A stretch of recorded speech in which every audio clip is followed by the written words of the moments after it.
This is the Action Movie Guys podcast, bringing you action movie reviews from across the decades, plus box office numbers and insight like never before. And now, your hosts of the Action Movie Guys podcast, Alex and Nate. Welcome, everyone, to a brand new episode of the Action Movie Guys podcast, episode 265. We're starting a brand new franchise. We're starting the Pirates of the Caribbean. Now, this is The Curse of the Black Pearl from 2003. I'm your host, Alex Figueroa, and my co-host is Nate from Netflix Reviews. All right, Nate, how long has it been since you've seen Pirates? Okay, so yeah, I have seen this. I've seen this more than once. I saw it at the theater, 2003, and I have not seen it in at least 10 years. It could be less, but I don't think so. I think it's been when I was watching it, I didn't even remember certain stuff. So it's been at least 10 years since I've seen it. Yeah, the last time I seen this is when it first came out on Blu-ray. I did not see this in the theater. I saw this for the first time, and then I fell in love with it. But yeah, that was the last time I seen it. Now, before we get into Rotten Tomato scores and all that, I want to bring some box office numbers because this is a franchise that went up in money. Yeah. So I just want to bring it up really quick. This is when I mean, a lot of people ask me to bring that back. So We'll pick and choose when we do it. Yeah, we'll pick and choose which franchise deserves it, but this one really does. Because this movie was budgeted at $140 million, and worldwide it made $654 million. This was also projected to be a flop when it came out because, number one, there hadn't been a successful pirate film in it was ages. And I know Cutthroat Island came out in the mid-90s. It was a bomb with Gina Davis. It was one of the worst movies. It lost so much money. So this was a gamble. You had Gore Verbinski directing, right? He had done The Ring, and that's pretty much it. And Johnny Depp, we know Johnny Depp now as this big star. If you go back and look at his filmography from before 2003, he was in cult movies. He was in Tim Burton films. He was an oddball actor. He was not a A-list big star when Pirates came out. It's just the truth. And this made him into that stratosphere. So this was a big risk, and it paid off for Disney. Very big. It did very big. So with that said, now I can't wait down the other films because these salaries was going up, and I can't wait to tackle that. So we gave you the box office numbers. Now let's get right to the Rotten Tomato scores of the critics and the audience have to say about Pirates 1. Well, very good. This has an 80% critic score. So 4 out of 5 really liked it. And as far as your audience score, a little higher. I always love a good, I love when they're close. This one's an 80 for critics, 86 for audiences. So a very well-liked, I don't know if you do, Alex. I don't know very many people, if any, that don't like this movie. This first one, at least. Yeah, I agree. Yeah, everyone likes it pretty much. Yeah, I agree with that. I can't see no one going, I hate that movie. Unless you're not a fan of Pirates movies. You just hate pirates as an idea. Yeah, I agree. I don't know. All right, so let's get it off. Lead character, played by Johnny Depp, Jack Sparrow, Nate. Yeah, so this is interesting because it's kind of an ensemble with 3 leads, but he is ultimately ends up being the lead character of the film. It doesn't start that way because you're introduced to Will Turner and Elizabeth Swann and all that when they're kids. You think it's gonna be them, but they end up being more of the supporting roles to Johnny Depp. And let me tell you, 5 out of 5. This is a 5 out of 5 character.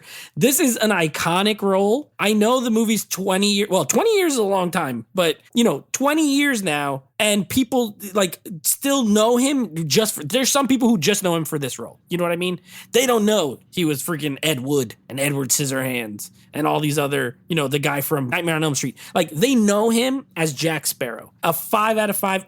First of all, amazing performance. He was nominated for a Golden Globe and an Oscar for this role, which is crazy. Johnny Depp absolutely nails it. He looks the part. He sounds the part. To me, and you may agree, I just feel like every once in a while, there's a role that comes along where that role and that actor is like a glove that you can never see anyone else doing it. I feel the same way, honestly, about Robert Downey Jr. as Tony Stark, right? He is that. I couldn't see it recast, and I feel that way about Johnny Depp as Jack Sparrow. I can never see anyone else doing this role. If they reboot Pirates, they gotta go with new. Well, I mean, it's based off a ride, so they could make up anything they want. Yeah, they'd have to make up new characters because it's too perfect of a role. He's hilarious. He's kind of bad, but you still like him. He's likable. You know what I mean? He's kind of a scallywag. I'm gonna use pirate terms. He's kind of a scallywag, but you're still rooting for him. So I absolutely love him. I think he's great. 5 out of 5. I agree. He's a 5. He's a 5 out of a 5. The minute he's introduced, he has one of the best introduction to a character. His boat was sinking. Yeah, I love that part. It's one of I was watching it because it's been a while, and I'm like, what is wrong with him? And he runs and he gets the bucket, and I love it because he sees the dead pirates, and he stands up and he goes, Yeah.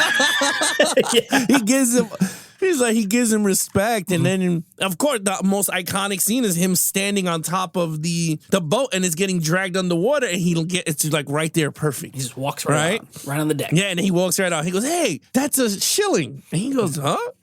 He's like, and then he grabbed the whole bag of shillings. I was like, okay, you're right. He is Jack Sparrow. Now the problem is we're getting reboots and all this crap. Yeah, you're right. If they ever introduce a new Jack Sparrow, mad people are going to be like, why didn't you get Johnny Depp? Now, we already know all the legal things, and he said he's never playing him again because Disney screwed that up. So it's kind of sad because he is that character. And I would love to see more adventures with him because he was really fun. Even if it's a reboot and it's a cameo and he's drinking rum somewhere, it would have been hilarious. But in this movie, you're right. He's good. He's bad. You really don't know. He wants to have sex with Elizabeth Swann, but he's like, he doesn't want to. And it's one of the funny things. It's like, I love at the end when he tells her it would never work out, as if she wanted him. It's hilarious. And I love the relationship that he has with the guys that took the pearl, Captain Barbossa and them. Oh yeah, I always thought that was funny because it's like another love and hate relationship between the pirates. Those are his guys, and they did a mutiny on him and put him in the island. They left him on the island with the rum. My favorite scene is where he goes, how did you bloody get off the island? He goes, not about that right now. Yeah. He goes, I always love the part too where Elizabeth Swann is like when she sets the thing on fire, he's like, why's the rum gone? That's all he's worried about is the rum. Yeah. He's so drunk in this movie. It's great. Yeah, I love that. That's pretty good. I give him a 5 too. I agree with you. He's a perfect role, perfect character for this type of franchise. All right, here we go. Villain, which is Captain Barbossa. Yeah. Jeffrey and Rush. the entire skeleton crew. Yeah. So, okay. I thought I had a score. When I watched this movie going in, I was like, okay, from what I remember, I have these scores. And then I watched it, and I actually changed it. I'll be honest, I changed it. I thought I was going with something, and then I changed it. Now, I think Jeffrey Rush is amazing in this movie. I love the way he talks. This guy, he sounds like a pirate. I don't know if that's how pirates sound, but in my head, that's how I imagine pirates talked, is Jeffrey Rush in this movie. Even more than Jack Sparrow. So I think the performance is a 5 out of 5. But Barbossa, at the end of the day, I gave him a 4. I didn't give him a 5. I gave him a 4. And I just felt like I remember him being more bad and evil than he was. He's not really. I mean, he stole the ship. He did the mutiny and all that. He's cursed. So he looks like a skeleton. He's trying to get the curse lifted. So he needs the blood of Will Turner or Bootstrap Bill Turner's, descendant to put it in the stupid chest and, and free the curse, right? But he doesn't do a ton. I mean, his crew does a lot of the work. You know what I mean? They are the ones who go in and blow everything up all the time. I still love the performance. I give the acting job a 5 out of 5. But the character, I'm just going to give him a 4. I don't think he's the greatest. They do fight at the end. Him and Jack, they fight and he stabs him. And then you find out that Jack is also cursed because he stole like one piece of gold or whatever, which was a cool reveal. I did like that. I totally forgot about that. But overall, yeah, I thought he was really, really good. He just didn't, I thought he was better in my head than when I watched it. I don't know if that made sense, but I gave him a 4. All right. What was the original score? A 5. I'm sorry. A 5. Oh, okay. Yeah. All right. I thought I was going to give him a 5. I gave him a 5. Okay. That's fine. I love the character. I love how he plays the good and bad. Mm-hmm. Like, he is a good guy. I mean, all pirates are good and they're bad. You got those that are really, really, really bad. And then you got those that are like hybrid, like Jack Sparrow. He could go bad. He could go good. Captain Barbossa is just like, in this story, he's bad. Yeah. He's bad. Later down the road, he switches. But in terms of this, I kind of liked him, though. I thought he was really fun. He was cool. I love when he's eating dinner with her, and then she runs out, and they all turn into the... Let me just tell you, 20 years... those effects still look good. They I do. don't They care. look mostly good. And I don't know how the F they did it, but whenever they were walking out of the light into like whatever, they went to normal, to CGI, to normal, and it looked amazing. And I know, I mean, we could look at it in detail and it still doesn't look as good, but to me, the flow looked great. I didn't care what it looked like. It's I was not like, that was cool. And they were distracting. fighting. That's what you Yes, mean. Like, that's what it is. It doesn't look Yeah. so bad that it distracts you. Like, it still looks good. Yeah. Maybe not as good as current, but good. Yes, and especially when they're fighting Barbossa and Jack Sparrow, and they're doing all this stuff, and they're going from like the water, they hit the light, and you see him turn into a skeleton, Jack turns into a skeleton, and they back to normal. I was like, come on, man. I was like, this is hot. He fights Jack. He steals Elizabeth Swann. I mean, he hijacks her. That's true. Yeah. He just kidnapped her, right? And they throw her, or they walk the plank. Bro. I was like, yeah, that's evil. I was like, come on, they evil. And they threw Jack back in the island for the second time. That's mad evil. Yeah. So I gave him a 5. I was like, you know what? You can't get any better than Cabin Barbosa, except, I mean, it is. But There could be. it could be. But yes, I think in terms of, for this movie, Yeah. he's a 5. All right, here we go. Action scenes. 5. I forgot. So here's another one. Like, I forgot how good the action was in this movie. You get pirate stuff. So you're gonna get sword fights. Even though, even the first sword fight, I love the one with Orlando Bloom and Johnny Depp when they're in the little like swordsmith shop and they're fighting. And he launches them up. Yeah, I love that scene. I love you get the sword fights. You get the pirate ship stuff. Right? You get like chases, you get cannons, you get explosions, they destroy towns. There is, not only is there a lot of action, but it is all very well executed. And you know me, I'm a fan of well executed, well shot action. This has it. Everything is shot great. That scene you were talking about when they're fighting at the end and they're going through like the light, those little beams of light, and they switch to the, I mean, it's still cool now. Like, it holds up. It's very fun to watch. Very creative.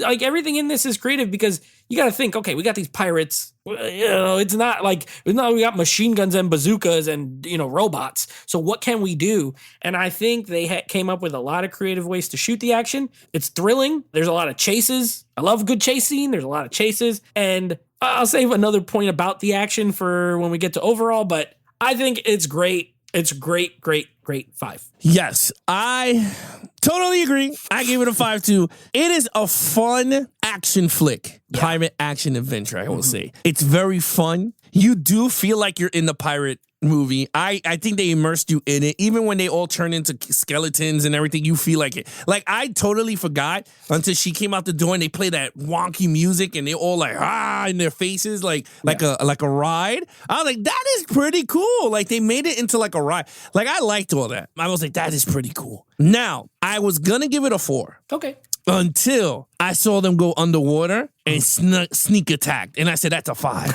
I loved it. Oh, and they're walking, they were all like walking under. Yeah, they were like, dun. And they had the music like dun, dun, dun, dun. And then I thought it was cool. I said, all right, that's a 5 right there. And then the ending, I forgot about the sword fighting, and it was so good. And I said, you know what, man? I was like, this is really, like you said it's a very creative action flick that doesn't take itself seriously. Right. Like, they knew what they were shooting, and they kept the humor with like that old-fashioned sword, sandstorm water, whatever that term is. Like sword and sandals. Sword and sandals type, but like it had like that fun adventure. Yeah, like it had like that fun Zorro type of. Yeah, like he's action. like pirate movies, pretty much. Zorro. Those are the same concept. Yeah, so I loved it. I said, you know what? This is a 5. I was like, this is so. Honestly, I would rewatch this in the theater if they would have brought it back for like cool. I'm surprised they never did any re-releases for this. If they did a 20th anniversary, I'd go see it in the theater. Yeah, I would too. IMAX. Because that score is what makes the adventure. Like, that's the score itself elevates the action scenes for some reason. Like, it's just a bing, bing, bam, bam, bam, bam, bam, and you see like cannons is going off, and I was like, oh my god! Yeah. All they missing is my man Slaw from Goonies. Hey, you guys! And they could have made him. He could have been he could have been like a prototype version because that was in the 80s. Oh, he would have been His ancestors. so awesome. That would have been sick. Yeah, he would have been part of Jack's crew for sure. Oh yeah. Yeah, and he would have had some funny line. I know he could would have had have the looked at him like, He would have- Exactly. So I think so. Yeah, 5 across the board. Storyline. Okay, so this is where we get to the part where I remember why I don't watch these movies all that often, all the time. Because they are all, I think, maybe not, I think the last 2 aren't, but these first 3, the Gore Verbinski ones, they are very long-winded. And I'm not just mean about the run. It's a long movie. It's 2 hours and 20 minutes or something like that. It is long, yeah. But it feels longer because of the way the story unfolds. It is a very long-winded story. And I always compare it to like, if you have someone who's telling you a story and they just get you to the meat and potatoes of it and they get you all the good parts and then you're done. And then you have the other people who tell you the story and it's the same story, but it took them like 30 minutes to tell you because they got to tell you what color shirt they were wearing that day and how the weather was and what it was, and stuff that doesn't matter. And this script has, to me, it has some of that. Like there's a lot of, I wouldn't call it fluff, but there's definitely a lot of parts that drag out and feel longer than they need to feel to me. So I still give it a 4. I think it's a really good storyline. Also, I think the middle, it's a little, I didn't know what another way to say it, but a little mumbo jumbo-y, meaning you have like this storyline of this curse. And they're talking about it, but they don't really explain it that good. You know what I mean? They're like, there's this curse, and you stole the gold, and we stole the gold, so we got cursed by this guy who's already dead. And, we need the blood and it just sounds like obviously they made it up, but it sounds even more made up. Like this is really make believe. They're just going with it. It still ends up being good. It comes back around, but in the middle parts of the movie, it's like, I don't know what they're talking about with all this curse stuff, but I sure do like when they start shooting cannon. So I still give it a 4. I think it's strong, but I don't think it's like perfect. It's funny. I didn't know where you were going to go because honestly, I gave it a 4 also. I didn't know which way you were going to go with it because I was really going to say it dragged. In certain parts of the movie. Yeah. When he's in the prison, when they first came out and they was like with the dog and the bone. Yeah. And I was like, why? Like, I was like, all right, it is what it is. Like that took forever. I felt a little bit the fight between him and Orlando Bloom was a little bit too long. That's just me. And then parts towards the end, I felt like it was long. And then I was just like, oh God. Yeah. So, but not in a bad way. Like I like the, like I don't want people to be like, oh, you shitting. I'm not shitting on it. I think the movie still holds up. I think it's still great. It's just certain parts of this movie could have been trimmed out a bit, like the fat off. It would have been a perfect movie. I would have been, this is a 5. This would have been a 25 across the board. I will tell you right now. Yeah. But I just think some choices that they did not work. Oh, another one is the beginning when he's talking to the guys blocking the boat. Yeah. That was like a 10-minute scene right there. Oh, yeah. And it's like guys for in the laughs, beginning. but it's not that funny. It's like, okay, like let's just speed this up. Yeah, I felt like that was a little bit long, and then she fell into the water. Even the end. Like, oh boy, Didn't you feel like it was supposed to end sooner, and then he keeps going? Like he escapes the noose, and then they keep running, and then they keep talking, and then they keep, and it's like you're right. I 1,000% agree with you. Yeah. So anyway, with that said, look, I gave it a 4. It's still a great. Oh, yeah. Nate gave it a 4. All right, overall. Yeah, I think there's a 2-hour version of this movie somewhere that is like perfect, but this is not it. But it's just a great movie. It's still a great movie. And what I was gonna say was you touched on it, but I was saving it for here. The friggin' score of this movie is so good. I love the music. All the Pirates movies have good music, but this one, it is memorable. If you really go like think in your head of movies that have come out in the last 20 years, I would say this has one of the top 5 most memorable scores of any movie. Like you hear it and you know what movie it is. You know what I mean? And you can't say that for a ton of movies. There's a lot of movies where I could play you some music and be like, I don't know what this is from, but it's good. This, you know exactly what it's from. And you're right. When they add it into those action scenes, perfect. And that's what I was going to say. I love the score of this. I think the cinematography is great. I think the direction is good. I think the writing is good. Not great, good. I think the performances are good. I didn't even touch on Keira Knightley and Orlando Bloom. I like them both in this movie. I think she's really good as Elizabeth Swann. I think he's really good as Will Turner. And I'm not a huge Orlando Bloom fan, but I like him in this movie. And then you got, of course, your guy from the TV mogul from Tomorrow Never Dies as her dad. He's in this. Jonathan Pryce, that's his name. He's always, he's solid. I forgot Zoe Saldana was in this movie. What happened there? I don't even think she's in any of the other ones from what I remember. I forgot she was in this one. She said she wanted to quit acting after the first movie, Pirates movie. What a mistake. Look up on it. She said she had a bad experience on it. I don't think it's because of Johnny Depp. It was something with the director. Maybe she was like, this guy's crew too much. Or some shit. Yeah, something like that. Well, that's crazy because if you think about it, she's part of like $5 billion franchises, right? Like she's like Avatar, she's in Guardians, she's in Pirates, she's in Star Trek. Yeah, she is it. She's the Samuel L. Jackson of women. She's in all these like big, crazy universes. Anyway, I give the movie a 4 overall, and that's mostly because of the story related things for me. Like it just drags a bit at parts. And from what I remember, the next two do a lot too, which is why I have to really, I'm watching them because we're reviewing them. But if we weren't, I still don't know when I'd like pop it in again. You know what I mean? Every time I watch them, I have a good time. But like to commit to that good time, it takes effort. So I have to give it a 4 for me. If this was a 5, I'd be like, I could watch this every weekend. It wouldn't matter. And that's not the case for me. So that's where I got my score. Yeah, when it came to this movie, I was tossed between 5 and 4. I think the 4K transfer is what made me go, yeah, this is a 4 out of a 5. I think the transfer on this movie is not good. Yeah. I'm going to be honest. And it's very shame on you, Disney, because this a property that could have looked way better. Did you watch 4K. the disc? I don't have a 4K disc. Oh, no. Oh, so you watched the Disney Plus? I watched the Disney It just Plus. looked okay, honestly, for 4K. Yeah, it looked like a Blu-ray. Yeah, I agree. It didn't sound great. It sounded normal. So I was just like, they could have did something better. But the movie, I agree with you 100%. I totally enjoyed The Avenger. I'm a sucker for these type of films, whether it's archaeology, dinosaurs trying to eat people in the park, this type of movie, Zorro. Yeah. I love this type of movie. And you're right. There's a reason why Zim Zimmer has the keys to his Beamer. Because, man, let me tell you.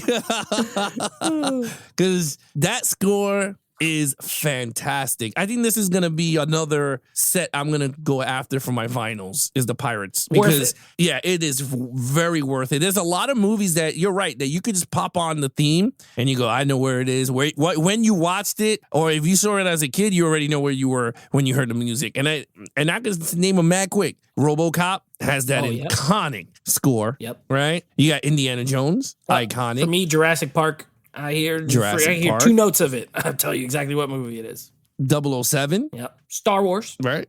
Star Wars. Usually it's John Williams stuff. And this is not even a John Williams score. And it's, Jaws. Yep. Right. Danny Elfman with the Batman. Harry Potter. I think Harry Potter has that kind of score. Harry Potter. Yeah. Yeah. Ghostbusters. But that's not really, I'd say that's more of a soundtrack, but that's not a score. Yeah. So I'm not even going to count that. Batman, any version of Batman, right? Even the Zimmer version, the Dark Knight. Yeah. You go. So his print in music, in films is gonna be up there with John Williams. I believe. At the end of his term or whenever he retires, he's going to be up there with the greats. Yeah. Nate, total points. For me, it's a 22 out of a 25. Very high. I think this movie's fantastic. And I didn't even touch on this fact. But, being that I live in Orlando pretty much my whole life, I have been on the Pirates of the Caribbean ride here in Orlando. I've now been on the one in Disneyland. I went on this year. Okay. The original, but I've been on the one here a million times. And I do think as far as like basing a movie off of a ride, they got the right, like if you've never been on that ride, it has a very distinct feel to it. It's just a slow boat ride pretty much, but it has like a smell and you feel like a certain dampness. And I think they nailed a lot of that in this movie. So like the scene you were talking about with the dog, that's straight off the ride where they're playing with the keys to try to get the dog to come let them out. But it's a one little robots in the ride, and in the movie it goes on for like 2 minutes too long. But still, they do have moments that are straight out of the ride, which I thought were pretty cool. So anyway, 22 out of 25, great film. Yeah, mine's just 23 straight up. 23 out of 25. And one thing I will say is that Johnny Depp embraces being Jack Sparrow, because this dude did Make-A-Wish Foundations. He went into children's hospitals dressed up as him. And he went on the ride dressed did as him and surprised people on the ride. Yeah, I would have got off the ride and hugged him. I would have been straight up. Sir, sit down, sir. Yeah, I'll be like splash. I'm like boom, boom, boom, boom, boom, boom, boom, boom, boom. Oh my gosh, that'd be hilarious. Yeah, that would have been so funny. I'll be like parlay, parlay, parlay, parlay. Don't take me to prison, parlay.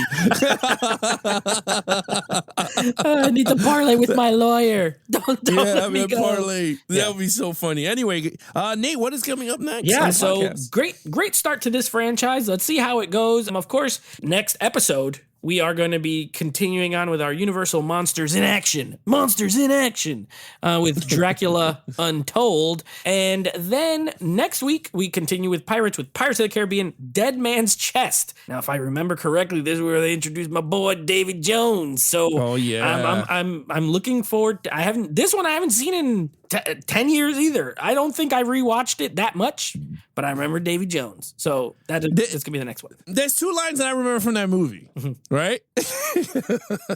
The first one is when my boy walks in, he goes, oh, do you fear death? Right? And the guy is like, whatever. The second one, if I remember, I hope this is the movie, where it's your boy Barbosa, he goes, Calypso! Oh, yeah, Calypso. Yeah, she's Naomi Harris. Moneypenny. Yes, from the Daniel Craig. Yeah. Calypso. Yeah, I remember that. Those are my two lines. Do you fear death? Bro, I don't remember any lines. I just remember David Jones got an octopus face, and I like that. Oh, and he plays the organ like. And he has a crab hand. I love it. Yeah. Oh, I love it because he plays the organ like the Phantom of the Opera, and I'm like, oh my god, I can't wait to talk some Dead Man's Chest. He's the Phantom of the Seas. Yeah. Phantom of the Seas. Davy Jones and the Phantoms. Davy Jones and the Phantoms. That's his choir. That's his choir and the Phantoms singing your favorite song, Calypso. He comes out with the crab hand. My God. Ding, ding, ding, ding, ding, playing the organ. Oh, Lord. Oh, shoot. Oh, man. All right. Anyway, with that said, you guys want to follow us in our social media accounts, please follow Nate over on Instagram at Netflix Reviews. Check out the podcast with him and his friends called Netflix Movie Reviews. Anything Action Movie Guys, head over to Instagram at Action Movie Guys Podcast, or go to www.geeksandflix.com for our entire podcast is there now on the website, so you guys can check it out there. Again, www.geeksandflix.com. Other than that, I'm your host, Alex Figueroa. My co-host is Nate from Netflix Reviews. Be awesome to each other and geek out.